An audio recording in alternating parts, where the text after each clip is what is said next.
Welcome to the Unshakable Habits podcast, where we help you to build the habits and routines that help build the life you want so you can turn everyday actions into powerful wins for your health, mindset, relationships, faith, and professional growth. I am your host, Stephen Box. I am joined today by Damian Andrews. Damian, welcome. Pleasure to be here, Stephen. Damien, I had an opportunity to be on your podcast, the What Is Manly podcast, and we had a really great conversation. So I'm looking forward to continuing some of that today. I know that our themes are very similar because you have this idea of life Most, shouldn't really be difficult. We make it difficult. So talk to me a little bit about where did this philosophy come from? I'd like to think that I invented it because I like to think I invented a lot of things, but in reality, we're just repeating what's out there. And I think it was Michelangelo said that good artists create, great artists steal. And the philosophy, from as far as I can date, comes from Confucius, who said life is very simple, but we insist on complicating it. Mhm. And to that end, I use the analogy of being wealthy. It's something that a lot of people chase. They want money. And if you follow the principles, there's a book called The Richest Man in Babylon, you follow the principles in that, you keep a bit of what you earn, you invest that wisely, and then you reinvest the income. It's not a question of whether you will be wealthy, it will be the outcome. And it's that principle that applies, not that principle, but that overarching principle applies in life. There are a lot of simple things. If you want a happy relationship, know who you are, be a kind person, and date someone that's kind and fits with what you want. Follow that principle, you'll have a wonderful relationship. And I have lots of friends that have that. I didn't have that knowledge many years ago, so I've had some terrible relationships in my past. And I must, if I'm going to be honest, I probably contributed to that as well. There's certain behaviors that I had Yeah. that weren't great. And that's where that principle comes in. Again, I was complicating it, making it difficult rather Mhm. than making it simple and easy. So where do you think that this instinct, we'll call it, to complicate things, where do you think it comes from? I think it's learned, and there are people in that go through the life that have things that go very smoothly, and part of that is their upbringing, what they're taught, and we're all shaped by the beliefs that we have instilled upon us, and then we continue to instill upon us, as you said, as a habit. We instill these beliefs. A belief is just a thought that you've repeated over and over again, and when we come to that realization and say, hey, actually what I believe isn't real, it's not my reality. And I know that's got very distorted today with the woke mentality, and my identity is shaped by all this stuff around me rather than it's just a behavior. When we Yeah, step back and go, hey, my behaviors are just that. They're not me. I'm yeah, this ball of wonderfulness, energy, whatever it is, but my identity is not my behavior. It's not my beliefs. They're just something that's been instilled. And from that, then we can actually mhm, make that change. And certain people have that. They were brought up with that. Other yeah, people weren't. I certainly wasn't. But it's something that I learned. And now I've found one of the things I implemented in business worked really well. And I call it the no excuse policy. And what I would do is when we had meetings, everyone would have a task that they had to do before the next meeting, and they set their own task as well. We yeah, had overall objectives for the big process, and I get people to set their own task, and come back the next meeting and deliver that task. The no excuse policy was if you didn't do the task, you couldn't give an excuse. It was no blame. It wasn't, oh, you bad person for not doing the task. mhm, It was, all you could say was, I didn't do it or I didn't get it done. And it was really fascinating the accountability, how high the accountability went for people when they couldn't give an excuse. They couldn't say, oh, I didn't do it because of this, or the cat ate my homework, or whatever it was. yeah, And and then I thought about that. I thought, what if I apply that in my own life? yeah, If I set myself something or something happens in my life, I can't give an excuse for the shitty shit that happens. mhm, And what that did was it transformed how I approached things yeah, because there was no excuse. It was, okay, it didn't happen. What do I do now? Do I really want this? And that made a really, really big shift in how things happen for me. Yeah. And things happened a lot faster, a lot easier, because I wasn't putting up a roadblock, Mm, which is all an excuse is. It's a roadblock. You're just justifying why you didn't do it. yeah. If I couldn't justify it anymore, all of a sudden it became on me to fix it. And I did. And it was amazing how many other things just opened up when you take into account how your reticular activating system works.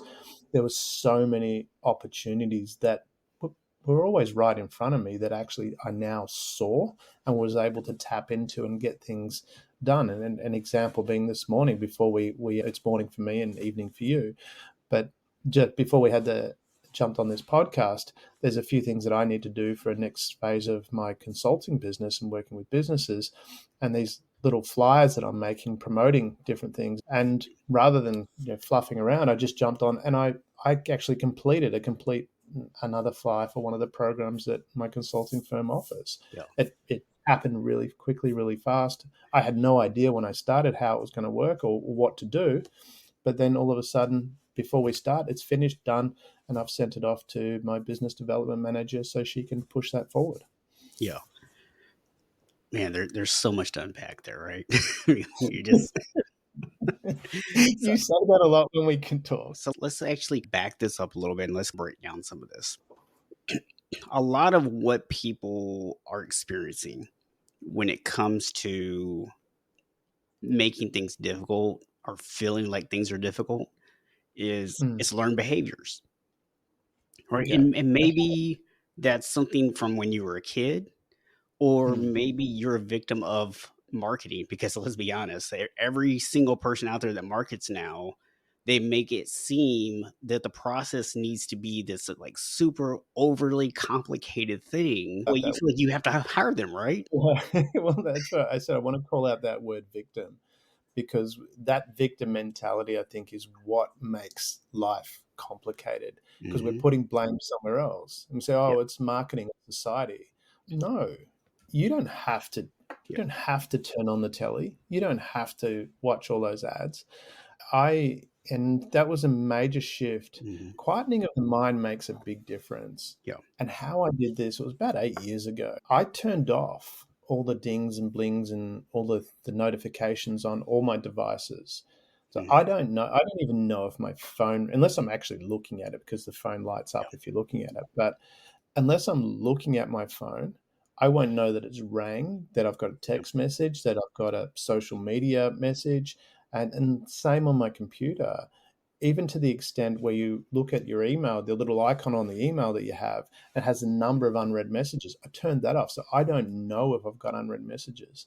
And it hmm, was interesting how much that quietened my mind, yeah, so that I was able to focus on things that were important. And that's why I don't like when we say, "Oh, we're subjected to this, to media and ads and influence that way." Yes, they certainly influence us, but we don't have to watch them. yeah.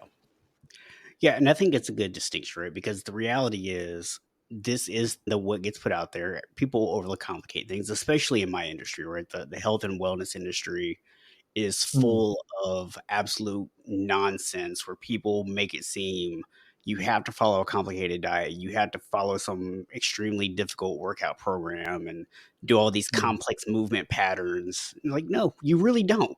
But yeah. it's like you said, the thing is, when people don't know any better, it's very difficult for them to figure out what's real and what's not. And the reality is, you can make a choice to say, you know what, I'm going to block all the nonsense out and I'm going to stop listening to people who want to make it seem like things need to be complicated. You can make that decision. Well, that's where neuroscience comes in because there's a difference in how your brain works, especially with dopamine and serotonin.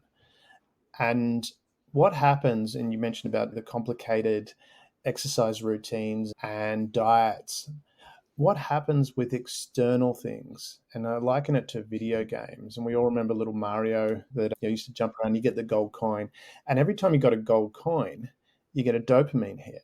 So you want to chase that. But what happens after that, when you're dealing with external things, that your baseline for that same satisfaction increases. So Hmm. as you get the gold coin, all of a sudden that same gold coin's next gold coin is not going to give you the same dopamine hit. Right.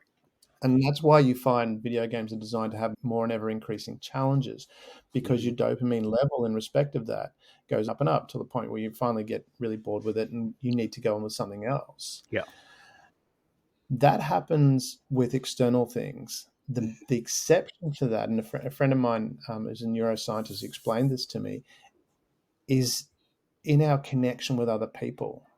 That baseline doesn't increase. So when you say I love you to your partner, Hmm. and then 20 years later you say I love you, the baseline hasn't moved. For whatever reason, when we connect with other people, our baseline for dopamine doesn't change. And when we recognize that, we can say, okay, what's happening here? How am I connecting with this? And when you look at, for example, the exercise routines, well, okay, am I focusing on just the external exercise, which means over time I'm going to get bored with this and need a new exercise, which is why you have all these new and more complicated Hmm. things? Or am I focusing on my relationship with myself while doing the exercise? Because the same principle applies as when you say I love you to your partner, is when you say I love you to yourself. That Yeah. dopamine hit stays the same. The baseline doesn't move. And if you make the doing the diet or doing the exercise about your relationship with you, all of a sudden it becomes just as satisfying doing the same routine every day. And that's Yeah. what I do. I have an exercise routine, very basic core strength exercise, a little bit of mobility fitness in there as well. And I do that most days. And then I Hmm. jump on the cross trainer and do that. And I get the same sense of satisfaction every day because I understand this is how dopamine works within my body. So it's not about the exercise itself, it's Hmm. about my relationship with the exercise. And when you make that shift, all of a sudden you don't need these newer and fancier things. They're nice to have, Yeah. but it's not something that creates that a need that you have to have. So that, and Yeah. yeah. And a lot of the things that are maybe of value, some of the more complicated things that actually do have some value, what people miss is that most of the time those things are only valuable in the later stages. They're only if you're trying to get to the very top levels do those things start to become relevant. That you don't Mm. need any of that stuff when you start off. You just need the simple stuff. That's very true.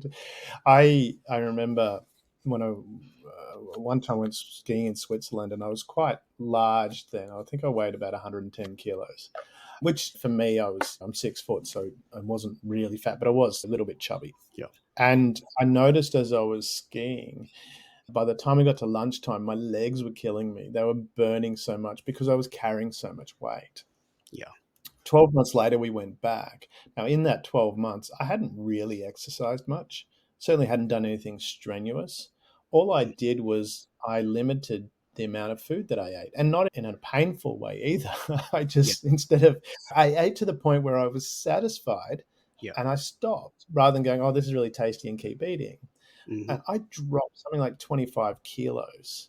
Yeah. It wasn't quick, but it was between that time and the following year when we were again skiing in Switzerland. I was 25 kilos lighter, and I hadn't exercised or anything.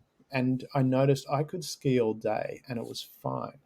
But it was really just that simple shift of going, hey, I'm not going to eat as much, and just making a slight shift, going, I'm full, I'm satisfied, and leaving that rather than keeping stuffing food into my mouth. Yeah. And it's so interesting.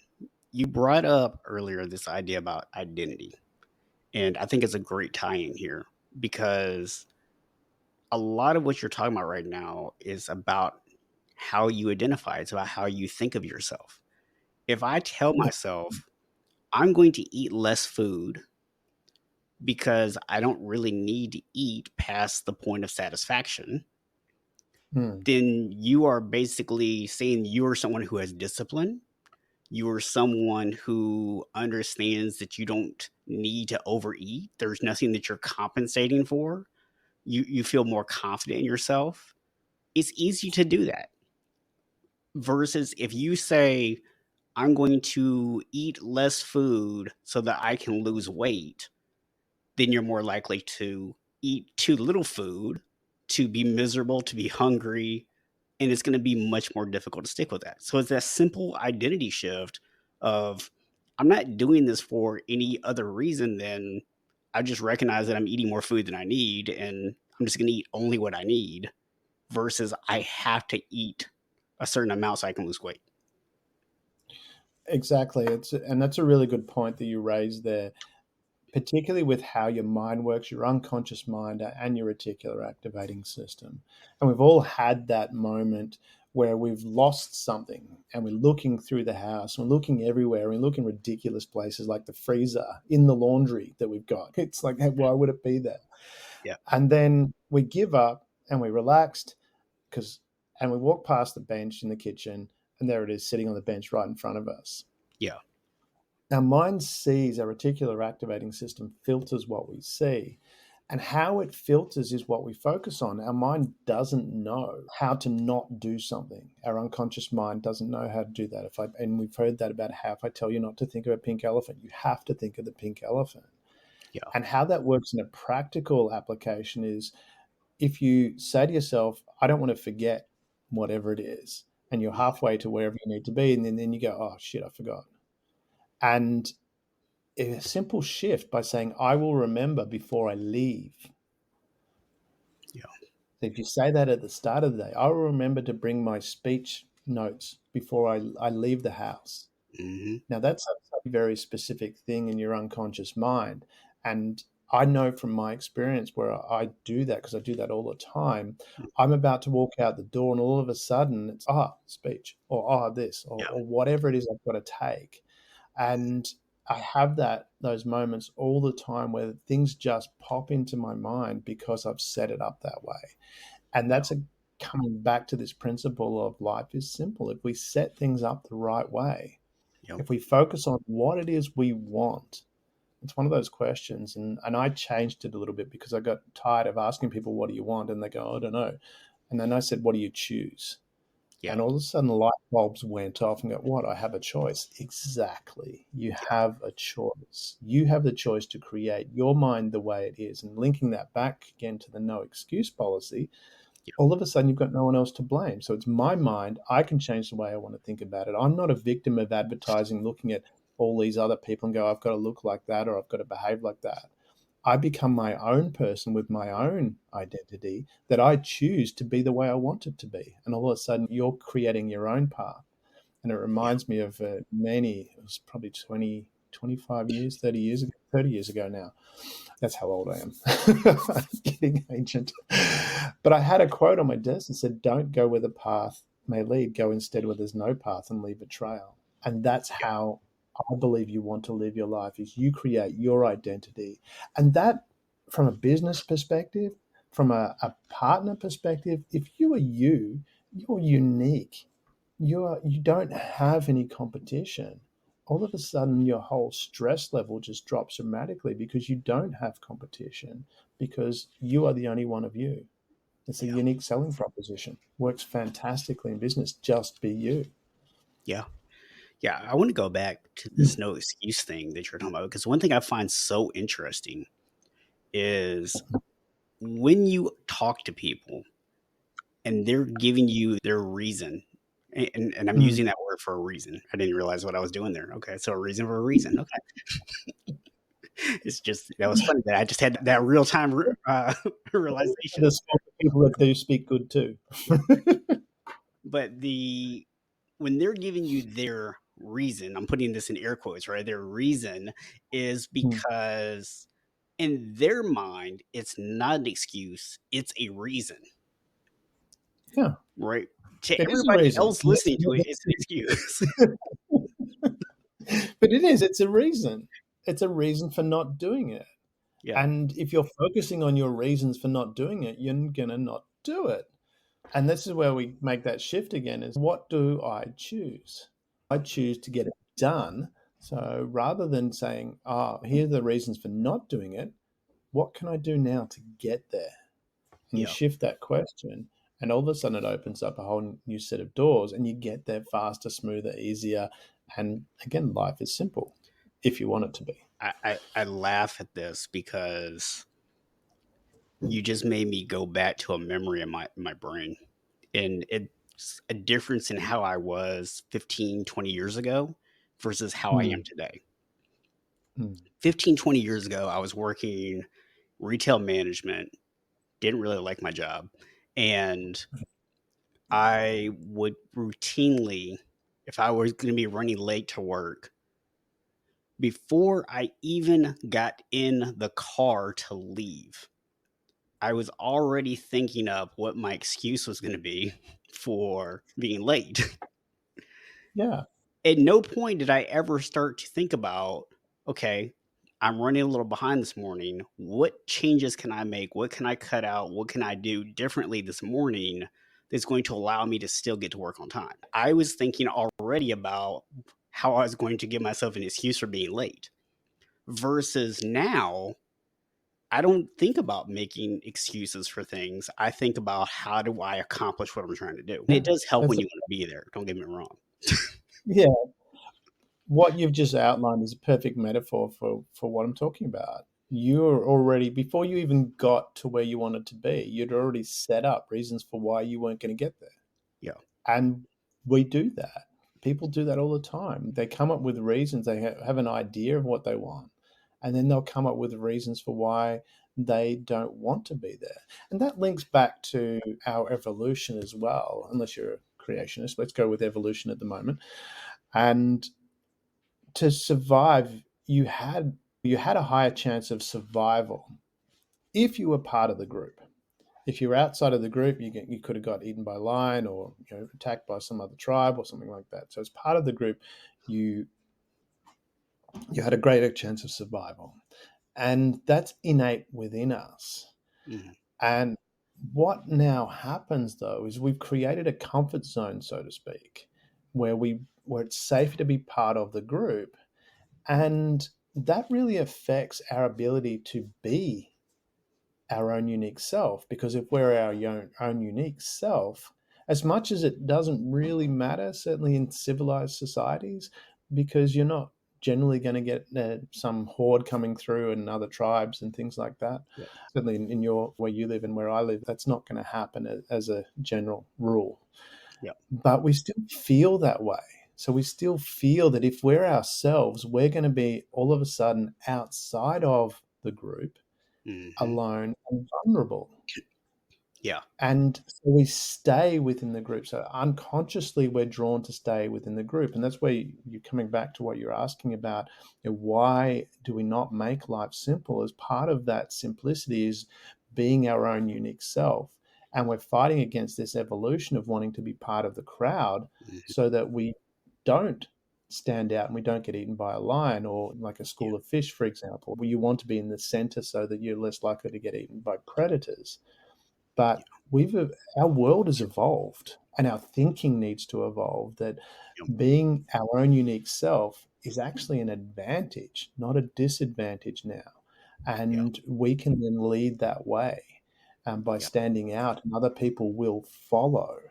Especially, and if you take into account, I think most of your viewers have probably seen the first follower video on YouTube. I've forgotten some Shriver, I can't remember the guy's name, but look up first follower, especially if we have in our ability to embrace the first followers. So if we're going in a direction as a leader and we're embracing the people that are actually supporting us Mhm. and like where we're going, then all of a sudden we've got the crowd going with us anyway. Yeah. But it's a crowd of people that are supportive, and we're all moving the same direction. And then you can create that ebb and flow. And I love the story of, I think it was Nelson Mandela's father, when Nelson Mandela was growing up, his father was the leader of a tribe, and he would allow everyone else to speak first.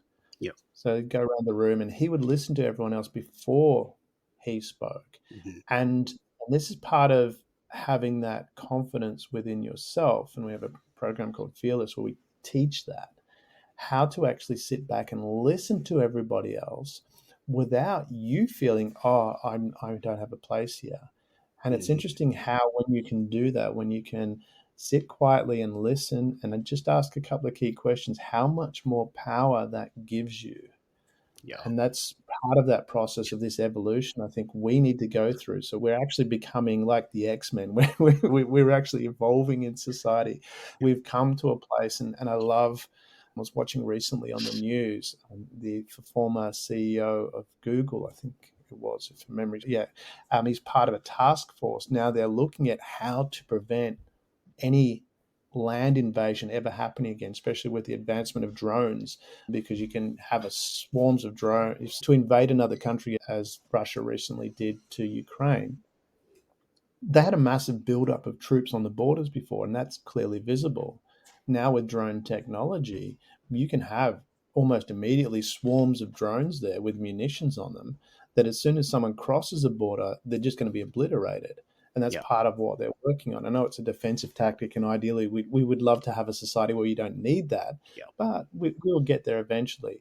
And so it's interesting how the world is evolving, how this collaborative approach is working, where we want to work together in a peaceful way so that we actually grow and innovate and make the world better for everybody. So I love where we're headed. Yeah, there's a couple different examples I can really think of with something like this, right? Where easy example, say you're at a party or a get together, it's starting to die down, and you can tell that it's dying down, but nobody wants to leave. And then that Mm, first person leaves, right? mm. And then what happens? Like all of a sudden, within 5 minutes, half the party's gone, right? It's everybody was waiting on Exactly. that first person to leave the room. Exactly. It is that the mentality of that crowd mentality. And it's nice to be part of a crowd. Again, we're social creatures. We want to be part of a group and interact. And part of that I believe is coming back to that dopamine hit that we get. It's the same regardless of how many times we interact with a person. When we hang out with our best friend, we feel the same consistently. It's not like we have to up the ante as to how our relationship works. Yeah, You can hang around with you. I catch up with my friends and we play cards, and we play cards the same way, and it's the same thing. And we just enjoy each other's company. We don't have, our baseline hasn't moved. And that's where yeah, that socialness comes in. And same token too, it's having that space where we can be ourselves as well, recognizing that we can bring our uniqueness to that. And that actually adds value to the group because you're bringing your uniqueness to the group. They're learning from it because everyone else is bringing their uniqueness. So you're learning from them as well. And oh, that's something interesting. I can grow from that. But you can only grow. And this is the thing with learning, you can only learn if you let go of something. yep, You can't hold on to your same way of who you are and learn something new. And that's where it's really important to have that ability to let go yeah. and allow that growth to happen and evolve. And as the principle of nature, if you're not growing, you're dying. So it's better to be growing. Yeah, you talk about this idea of in order to learn, you got to be willing to let go of something. And I Mm, think this is one of those things where it is hard for people when we talk about things being easy versus hard. This is a hard thing because you have learned certain things in your life. You mm, you have these beliefs, you have these stories that you've told yourself. There's all these things that went into the decisions that you've made, into the things that mm, you've believed. And now all of a sudden somebody's presenting something that's in contrast to that. You really have to be able to, like you said, let go of that defensiveness of wanting to defend, of wanting to assume that everything you've learned to this point had to be right, because otherwise, why would you have believed it? And you got to be able to shake your ego a little bit and go, hey, is it possible that maybe there was some information out there that I wasn't aware of when I developed these beliefs? And now that I have mm. this new information, it's okay for me to actually change my opinion. Definitely. And that's one of the key principles we teach in the program that I have called the leader's nucleus. There's four key principles, and one of those key principles that great leaders have is being a change master.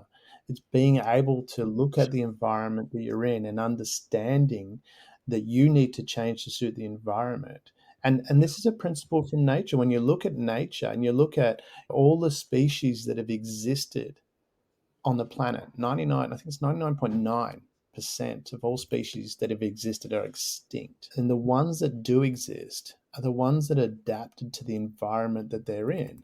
yeah, And this is something that's really important to understand as a, certainly as a leader, but even, and you are a leader regardless of where you are. If you've got children, you're a leader. If you've got a pet, you're a leader. We're all leaders in some context, is to understand that we need to be able to change to the environment, and the Mhm. environment is constantly evolving. Trying to stop it evolve is just fraud. It's like trying to stop the wind. It's not going to happen.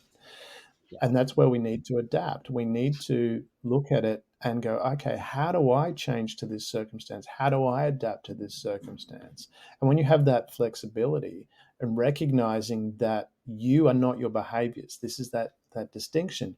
You don't get caught up in going, oh, but I'm this way. No, you again, your beliefs are thoughts that you've just repeated over and over again. Well, you can change what you're thinking, Mhm. and behaviors are patterns that you've learned. They're just habits.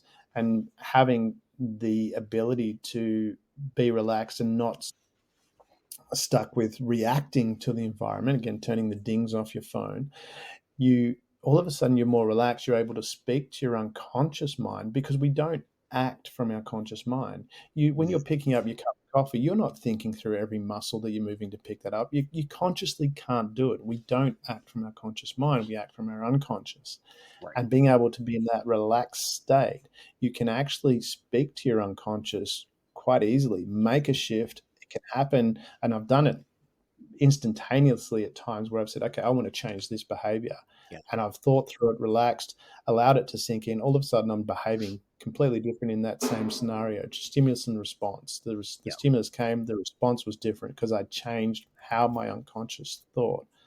And that's part of being that change master we talked about in the, and also we teach in the leader's nucleus. It's these four core principles that as a leader you need to embody, and you, all great leaders from Steve Jobs, Bill Gates, Gandhi, all those leaders had that within them. Mary Barra is another person. Mhm.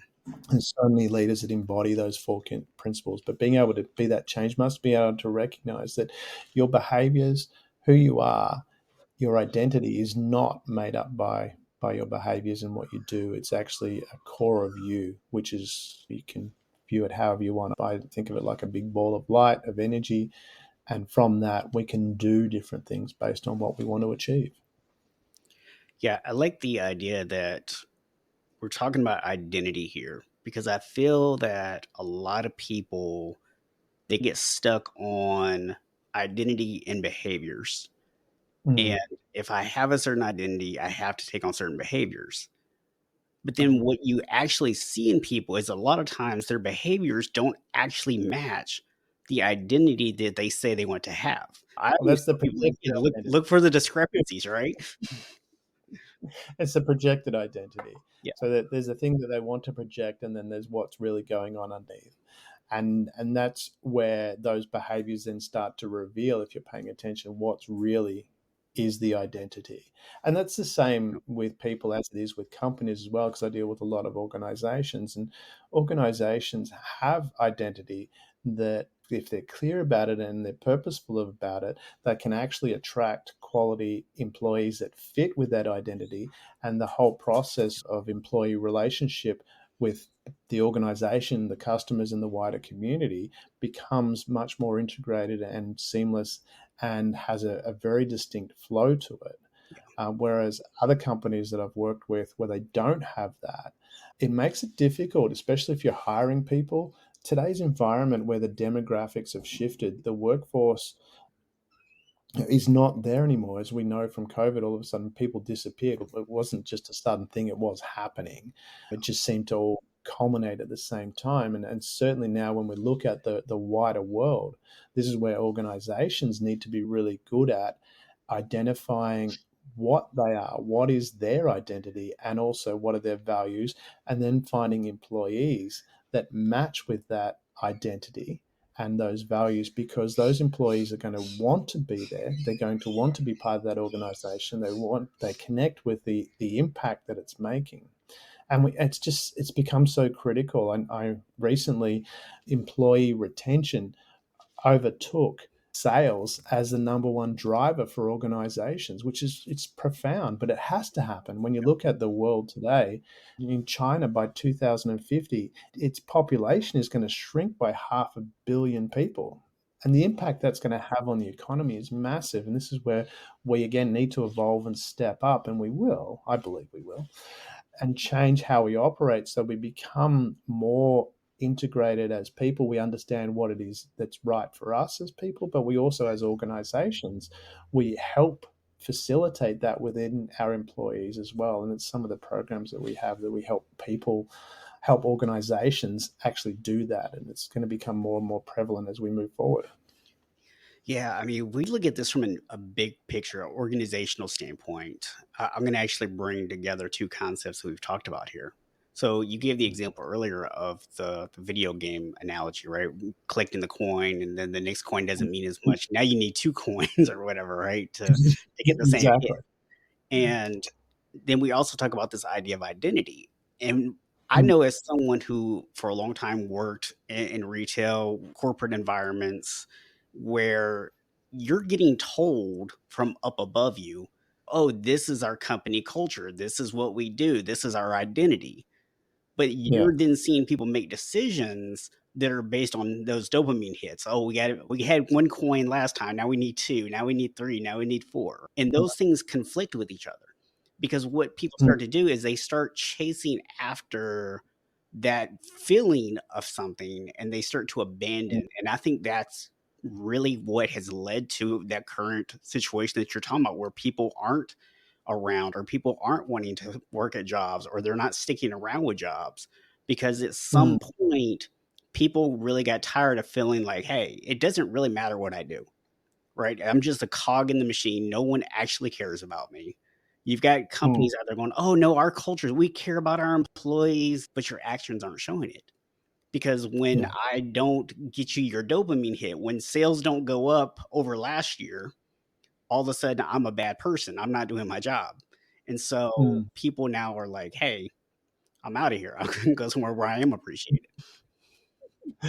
It's the appreciation is a really big factor in life with your relationships, personal relationships, and in business as well. And appreciation is something that's certainly not implemented enough in organizations. And Mhm. what you're talking about there too, it happens a lot where it is the thing to do to have, have a mission statement. There was, many years ago, when I remember when there wasn't mission statements, but then it became the thing to have. And then it became, okay, we've got to have values and then we've got to have this. And a lot of companies did that. They went and got it and they went in a manual and it sat on a desk and on a desk and or on a shelf and collected dust. Mhm. Um, and that's part of how that operation needs to work. And that's where, again, one of the key things that we bring in the consulting organization that I have with to companies is we bring together a combination of micro learnings, social learnings, and gamification, tapping into that Mario principle and also tapping into that dopamine principle of when you make learning social, all Mhm. of a sudden you're not raising the baseline because it's social interaction. And the micro is really important because people, we do have short attention. We've all been to a lecture and, Mhm. and we've sat there and we're falling asleep halfway through because come on, move it on. And we know the brain doesn't work that way. We know after a certain period of time, we need to have a break, let it integrate and move forward. And that's how, with our consulting, that we bring those three together, the micro, the social, and the gamification, so that we have the learning that where people are feeling that appreciation, but it's not in a way where you've got to constantly be raising the bar because of that social connection where we know dopamine is released in the same level when we have those connections. Again, when you say I love you to your partner 20 years into a marriage, you still get that same feeling. Obviously, if it's a good marriage, if it's not a good marriage, it might be slightly different. Yeah. But let's put that proviso in there. Yeah. And there's a lot of people that have, whether it's a marriage or not, think of a lasting friendship that you had when you say g'day or give your friend a hug. It's the same hug and it has the same impact. Yeah. So when you integrate those three, the micro, the social, and the gamification in a corporate environment, Yeah. and you do this well, all of a sudden you've got this wonderful interaction with the the employees, with the organization, with the customers, and with the wider impact to the world, which is another area to tap into. And a lot of organizations miss that. Yeah. It's not just about the widget that you sell, but it's what does that widget do for the wider world? And Yeah. when you tap into that and share that, all of a sudden it creates a whole new dynamic for everybody, and everybody's well-being goes up. The way you're describing this, it makes me actually think of, I don't know if you're familiar with the book by Donald Miller, Story Brand. No, I haven't read that one. He talks in there about, and it's mostly about marketing, but he talks in there about the hero's journey, right? Which is a popular writing technique. And Yes. what he says that stands out to me is a lot of times business owners, when they're doing their marketing, they make themselves the hero. Mm. And so now you're a hero and you're talking to this customer who also wants to be a hero, and you're trying to convince them that you should work together, and they're basically going and looking at you and going, okay, hey man, that's cool, you're a hero, I'm a hero, we're doing our own thing, good luck with that. And they move on because they want to be the hero in their story. They don't want you to be the hero, they want you to be the wise sage for them, right? And I feel like when we talk about organizations, a lot of times the people at the top, they're implementing policies, they're doing things that kind of make them the hero. And Mm. at the same time, they're trying to sell to the employees that they can also be the hero. And it doesn't work that way because now both are trying to basically fill the same role. If you are an organization, you have to find ways to reward your employees. Like you talk about the gamification. The gamification Mm. is not for the upper level management people. It's for the people that are down on the ground level, right? It's helping them get the dopamine hit. It's about helping them to find enjoyment and pleasure in what they're doing. Yeah, yeah, definitely. And part of that process is shifting that focus. And we've heard it so many times, and this comes back to life being simple, is that when you're interacting with someone, Dale Carnegie talked about it. You talk about them, you ask them questions. Asking Yeah. questions, getting in the habit of asking questions and listening, that Mhm. just changes the dynamic of relationships. When you're, especially if you're in sales and you're going, oh, like, I'm great and everything's great and we've got this great product and it's all going to be great and aren't we great and it won't, you should buy us because we're great. Yeah. You know, people just tune out. Yeah. we, They're like, we've that's great. we're, this is where we're so much more sophisticated now. People are very smart, Hmm. and if you're listening to them, all of a sudden they're more engaged because you're showing that you care about them. It's not about you. You care Yeah. about them. And what you're talking about there is, again, with the employees, it's here creating an environment where you're caring about, you're actually legitimately caring, not lip service, but you're caring about them, going, Yeah. hey, what is important to you? And this sets up that proviso as well, that when you have a recruitment process, and that's part of, Yeah. excuse me, our Breathing Fire program, or we have a recruitment process, not breathing fire dragons. It's all about how to create a great employment relationship. And it starts at the very beginning because, and this is a personal lesson that I learned too late in life, was that no amount of skill fixes a poor partner choice. You Yep. need to be very careful how you set up identifying what are the right people to work with. That's not Yeah. to say some people are bad people, but sometimes people are just not a fit. Not everyone's a fit together. It's like a jigsaw puzzle. So you want to be finding people that connect with your impact that you're making. And very few companies even focus on their impact, but you want to identify what is the impact you're making, and find people that connect with that impact. And then you come down to value. So impact is right at the top. Hmm. Then the values, and those values drive that impact. Your mission then is under that as well. So these all filtered down, but it's having that process of working through, you know, have I found the right person to have this relationship with?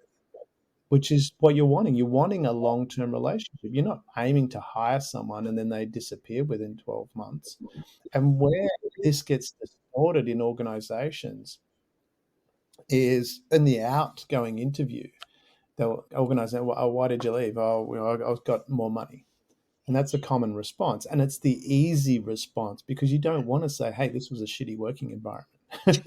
People don't want to say that. They're not going to say that. Oh, and so they shift that somewhere else. Yeah. But the mere fact that they were looking in the first place, they weren't. Very few people started a career and looking at that and then get dissatisfied and go, I need more money. We do want that, and Yeah.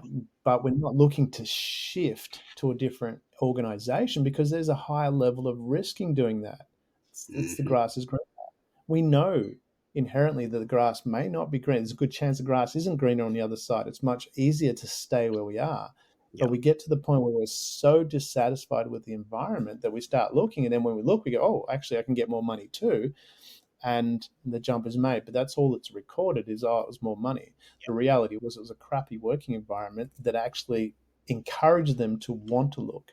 So if you're listening to the employees, creating an environment that creates this harmonious relationship with the proviso that you're hiring people, the right people to start with, Yeah. then all of a sudden you have this wonderful ecosystem where it's all working very smoothly and people are satisfied to be there. They want to be there and they want to interact with others. Yeah.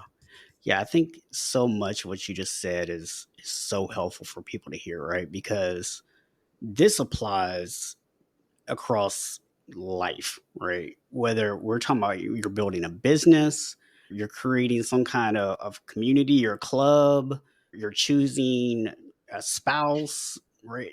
No matter what area of your life you're talking about, surrounding yourself with the right people who align with your values, your goals, the things that you think are important, that is those are the things that are going to help you be happy in life.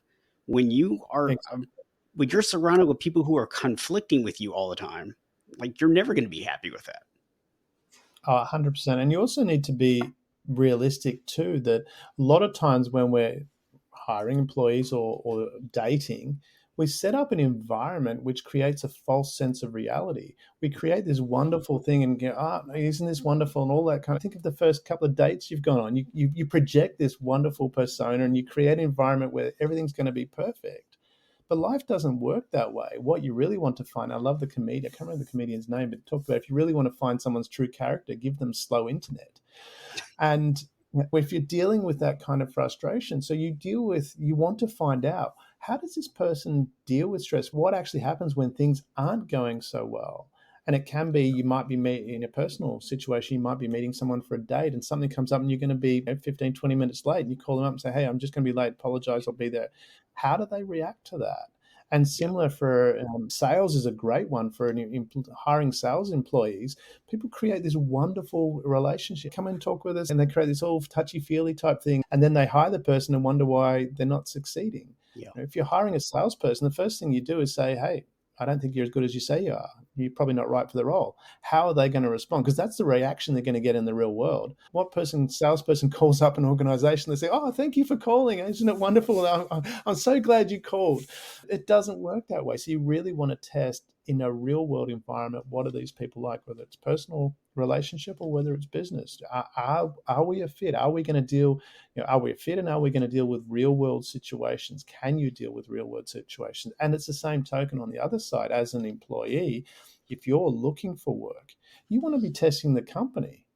Yeah. Are they going to look after you? What are the things there? Test them because if they're projecting this persona, but they're not really doing it, do you really want to work with them? Yeah. And as an employer, you want to test that as well. Yeah, absolutely. And by the way, I just want to point out, I appreciate the fact that in your fake dating scenario that you did not give any excuses. You just like, hey, I'm late. I'll be there. And that's the principle. This is the thing we don't with my son growing up. And I spent a lot of time encouraging him to make his own decisions. But there were certain times as far as father son relationship, I'm the father, I'm the boss. There's certain times where we've said, this is what we're doing and we need to do that. Yeah. And it was never a why. Yeah. Maybe early on he might have said why. And I just said, because I said so. There's Yeah. there's no, and I liken that. I'm a bit of a sci-fi geek, and I love Captain Janeway is one of my favorite leaders, fictional leaders. And there was a number of times within the Star Trek Voyager episodes where she would assess and do things, and then she would say, "Okay, now we're doing this," and someone would interject with something, says, "Maybe later, but I've made the decision. We're going this way," and that was it. It was final. Yeah. And as a leader, you need to be able to do that. There's a certain point where you listen, but there's a certain point where you say, this is where we're going. And that's where it's important too to have the right team around you that understands you've made the decision and they support and go in that direction. Whether they agree Yeah. with it or not, it's irrelevant, but it's part of that Yeah. ecosystem that needs to work. And it sure is a lot easier to get people to go along with those decisions when you've shown them that you truly care. 100%. Yep. 100%. And it's one of those things of finding that right relationship. Again, it comes back to that no amount of skill fixes a poor partner choice. Yep. When, as a leader, if you're a leader of an organization, you need to be very careful about the people that you choose to work with. They need to be supportive of what you want. They also need to have a diversity around it. One of my best friends is my manager because I'm quite entrepreneurial, and I'll come up with these harebrained ideas. And I also joke that because I'm a Leo rat from as far as Western and Eastern star signs goes, so for me it's all shiny thing over there, and I'll go Yeah. that way. But I, I know I can do that, and my friend, he's more managerial, more down to earth. So there's time to time I'll chat with him about something. Say, hey, talk about this, and he'll talk through the practicalities of it, and I will listen to that. Sometimes I'll still go and do it anyway, but other times I'll take on board that and adjust what I'm doing because I've got that reality check. And that's where it's important to surround yourself with Yeah. people that actually are going to give you diverse advice, but it needs to be in line with where you're going as well. And that's the balance you need to find. It's not just Yeah. people that have alternate opinions because that might not serve you. They might be destructive to where you want to go. Yeah. You want people that are going to give you reflective advice that's helping you get where you want to go. Yeah. You want people around you who can help you see things from a different perspective, not necessarily people who are trying to change your perspective. Yeah, to open up, okay, what are the areas that you've missed? Where are the Hmm. blind spots? Because you're so focused on where you're going. And again, that comes back to that knowledge and learning. You have to be willing to let go. So there might be parts of you where you go, okay, actually, I need to let go of this component. Does that fit? And then you can check back in and go, actually, I hear what it's saying there, but I don't think that's as a critical risk, and move forward that way. Yeah. Like, for example, when you do a podcast interview like this, what we're really Mm. doing is we're having a conversation. We're putting our perspectives out there. We're Mm. talking about what we feel, what we've seen, what we've experienced. And Mm. somebody might be listening to this and they might be getting some perspective shifts. They might say, you know what, I never thought about it that way. I haven't looked at it that way. And then that person may decide, hey, you know what, that's something I want to implement. And now Mm. they reach out to you and they say, hey, I want to work with you. And they can get into your programs, your coaching, or whatever, and you can help them to implement those things. Or they may listen to it and go, those guys don't know what their world they're talking about.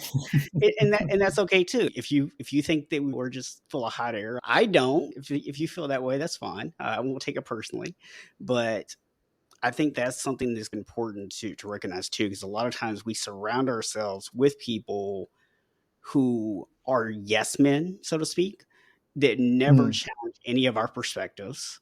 Or some people go the opposite route. And they think that it's growth to surround you with people who always disagree with you.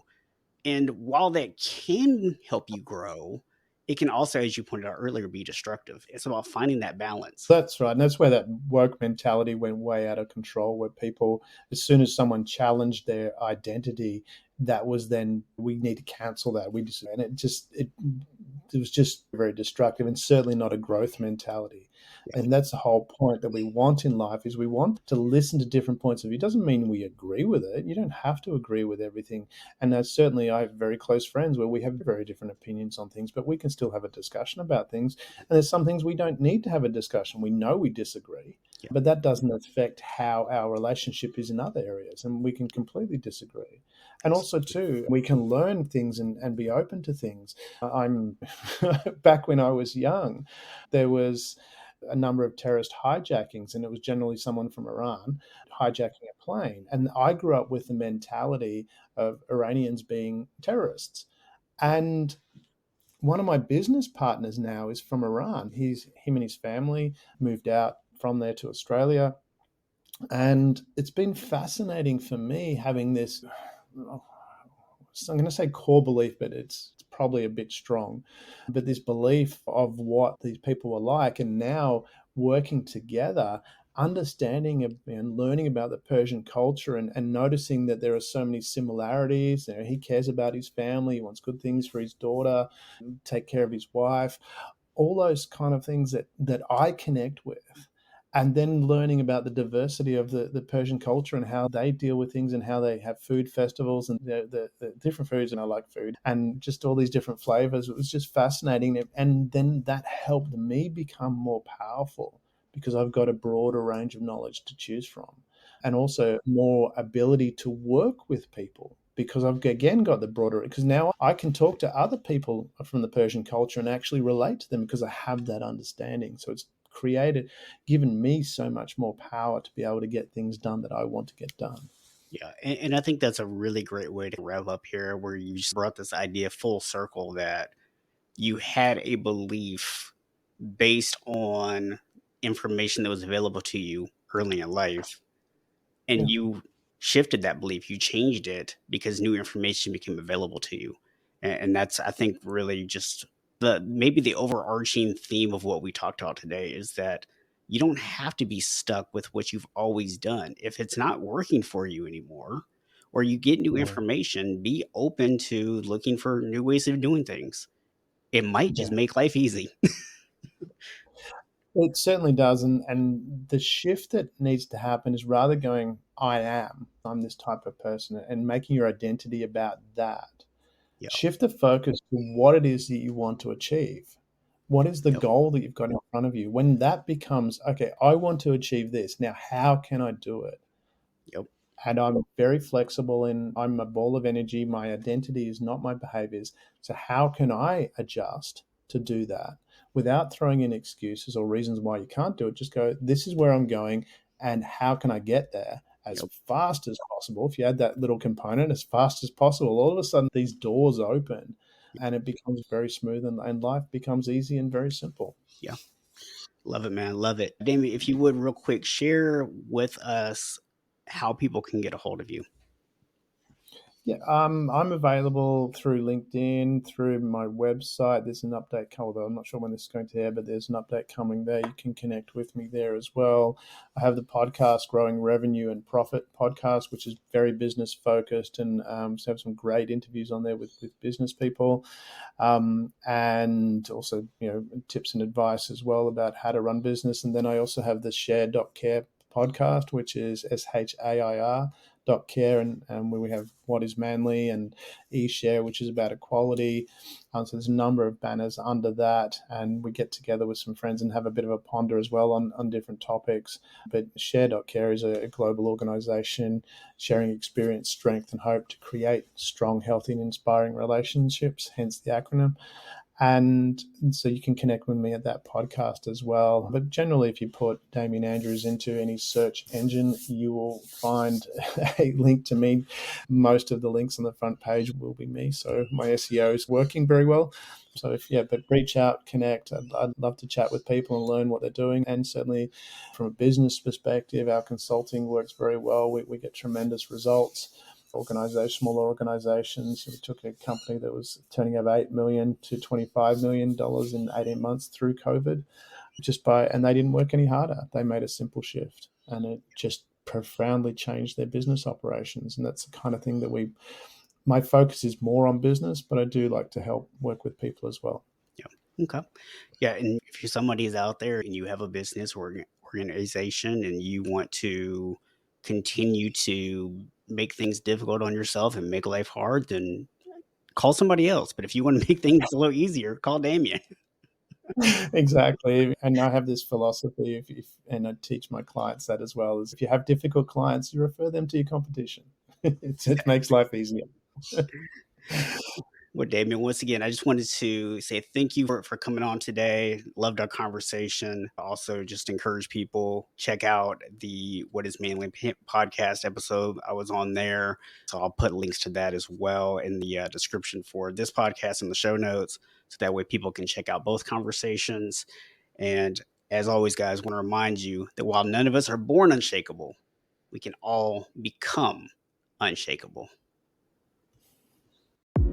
Thank you for listening to the Unshakable Habits Podcast with Coach Stephen Bucks. Be sure to hit the subscribe button and help us spread the word by sharing the podcast with other men. If you're ready to create unshakable habits, you can learn more and connect with us at unshakablehabits.com.